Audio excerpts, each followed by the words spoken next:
2019년부터 함께했던 영상 편집자는 아빠님이 현대차를 사라고 말씀하셨는데도 사지 않았다. 그를 취재해보겠다. 국내 시장에서 애프터 서비스 문제, 노조 등등 좋지 않은 소문이 많기 때문에 다른 기업이 더욱더 낫지 않을까라는, G90 시승기 때보다 그랜저 시승기 때 현대차 주가가 더 떨어졌거든요. 아빠님 말씀을 듣지 않길 잘했다라는 생각을 했었는데 그게 이렇게 큰 아쉬움으로 다가올 줄 몰랐습니다.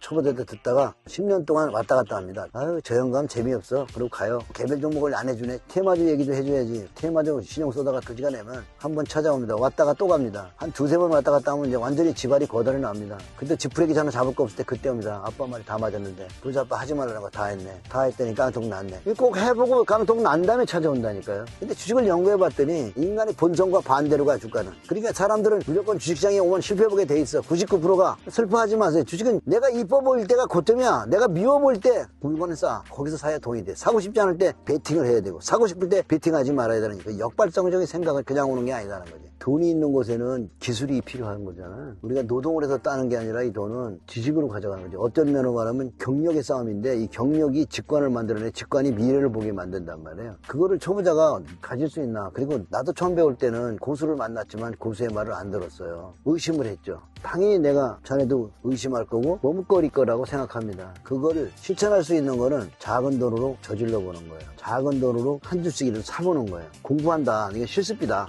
부자아빠의 관심 종목에다가 실습을 한다. 지수만 보더라도 우량주 200종목만 해도 우상향하잖아. 근데 거기서 한 30% 아니면 50% 우량한 걸로 100종목 따보면 더 많이 올라가죠. 우리나라의 경제와 지수를 믿는다면 부자아빠의 관심 종목은 특히 최상위 종목들을 골라놓은 거니까 조금씩 포트폴리오 짜서 체험하는 게 제일 중요하고, 먹어봐야 맛을 안다고 수익을 내봐야 믿음이 오고 자신감이 붙는 거예요. 날로 먹는 방법이 부자아빠의 관심 종목 올려준 데 있잖아. 거기 가서 그냥 퍼가면 돼. 공짜 아니야. 누가 그걸 믿으래? 가상매매로 연필로 써보고 시간이 지나보면 어떻게 변하는지 볼 거 아니야. 그지? 여러분들 이건 잊지 마셔야 돼요. 초보자가 가진 돈은 전부 수업료다. 얘기해주면 재수없어. 저 영감 만나가지고 어디 갔더니 몰빵치라고 그러는데 내 말만 들으면 막 한 달에 300%씩 100%씩 올라간다고 하던데 그런 건 이 세상에 없어. 그걸 믿는 네가 바보야. 모른다. 내가 모른다는 거에 대해서 인정을 하고 어떻게 해야 돼? 소량으로 공부를 하면서 이해하고 조금 더 사보고 금액을 늘리면 여러분 부자 됩니다. 부자 되세요. 그러기 위해서는 여러분이 해야 되는 거는 주린이가 가진 돈이 전부 수업료라는 거, 이 말은 잊지 마시기 바랍니다.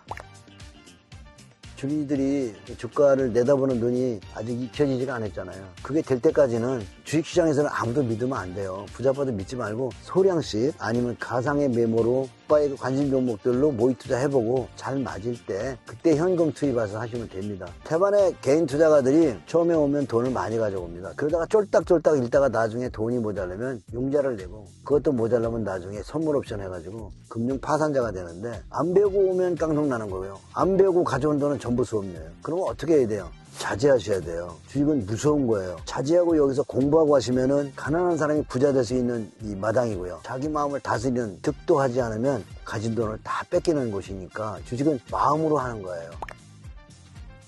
보통 주가가 보면 한 50% 이상을 조정을 받습니다. 고점 대비. 그러니까 분산 투자를 해야 되는 거예요. 대형주하고 중소형주하고 같이 넣다 보면 현대차가 못 갈 때 다른 중소형주들이 또 가져오는 거거든요. 현대차가 못 갈 때 카카오도 갖고 네이버도 갖고 갔으니까 그렇게 종목을 잘 짜면 조종하는 시간에도 다른 애들이 수익을 내면서 위로를 해주고 전체 포트폴리오의 수익률이 크게 절지 않고 좋은 모습을 나타내는 거니까, 포트폴리오를 짠다는 건 뷔페에 가면 음식이 여러 가지가 있죠. 뷔페같이 차려놓고 먹는 것처럼 뷔페처럼 주식을 담는 거지. 그게 팜 시스템이에요. 그렇게 패닉이 올 때 그걸 견딜 수가 있어요. 근데 그 한 종목에 딸랑 몰빵 치면 그렇게 빠졌을 때 못 견디는 거지.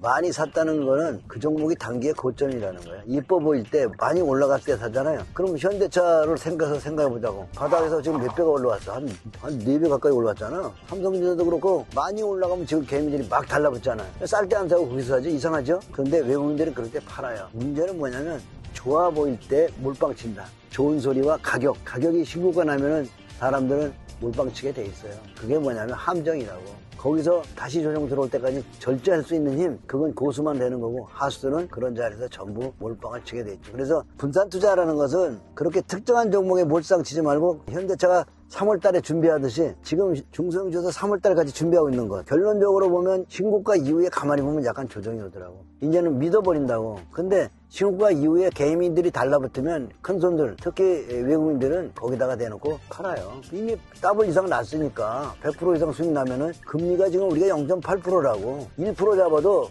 100년치 이자가 나온 거야. 왜 그 생각을 안 하는지 몰라. 주식시장은 연평균 10%만 먹으면 되는데 100%가 나왔다. 10년치 주식시장 수익이 나온 거야. 그래서 팔아갖고 현금까지 기다리면 또 들어온다고. 지금 몰빵 쳤다는 것은 상투를 잡았다는 소리다. 내가 이뻐 보이는 종목은 몰빵 쳤다는 것이고 비쌀 때 샀으니까 고통이 올 것이다. 그것을 이기기 위해서 같이 뭐 한 100개를 나눠라 그러면 좋다 1%탁 던져버려도 꼭대기 잡든 바닥에 잡든 그렇게 나눠놓으면 삼성전자 현대차도 바닥에 사게 됩니다. 그러니까 마음을 비우게 될 수 있는 건 분산 투자니까 40년 삼성전자 역사를 봤을 때 신고가나고 올라간 거에 절반 깎아먹고 신고가나고 올라간 거 절반 깎아먹어. 절반 깎아줄 때 좋아하고 거기서부터 더블 날 때는 어떻게 해야 돼? 챙겨 먹는 것도 하나의 방법이고 비중이 잘 잡혔으면 안 팔고 그냥 오랫동안 가지고 가도 된다고.